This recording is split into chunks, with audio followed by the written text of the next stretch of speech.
Hello everyone, I hope you all are doing great.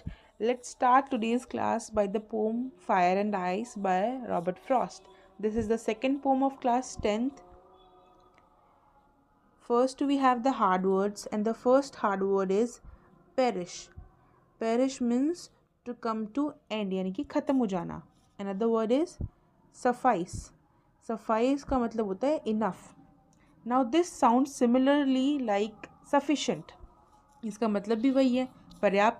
तो English is not hard, you just need to focus properly on the words.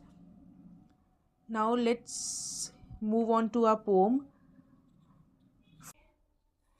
Some say the world will end in fire, some say in ice.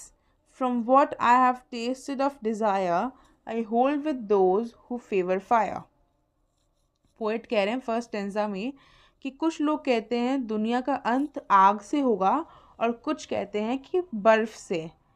From what I have tested of desire, इस line से poet कह रहे हैं कि मैंने desire की जो experience किया है या मैंने जो इच्छाओं की अनुभूति की है उससे मैं उन लोगों के साथ में सहमत हूँ जो कि फायर को फेवर करते हैं.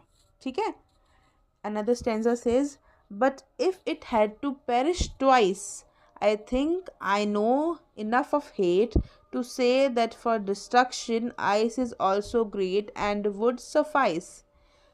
अब अगर इस दुनिया को 2 बार ख़त्म होना हुआ, I think I know enough of hate, तो मैं जानता हूँ कि मैंने हेट को भी उतना ही एक्सपीरियंस किया है, मैं हेट को भी उतनी अच्छी तरीके से जानता हूँ, उसे भी मैंने बराबर ही एक्सपीरियंस किया है कि मैं ये कह सकता हूँ कि डिस्ट्रक्शन के लिए, अंत के लिए या विनाश के लिए आइस भी बहुत ही ज़्यादा ग्रेट है, वो भी उतना ही महान है.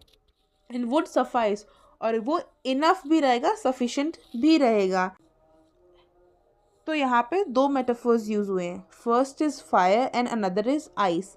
हमने फायर का कंपैरिजन किया है डिज़ायर से और आइस का कंपैरिजन किया हमने हेट्रेड से. So I think it is clear to all of you. I think I was able to make you understand. Thank you so much. Have a great day. Bye bye.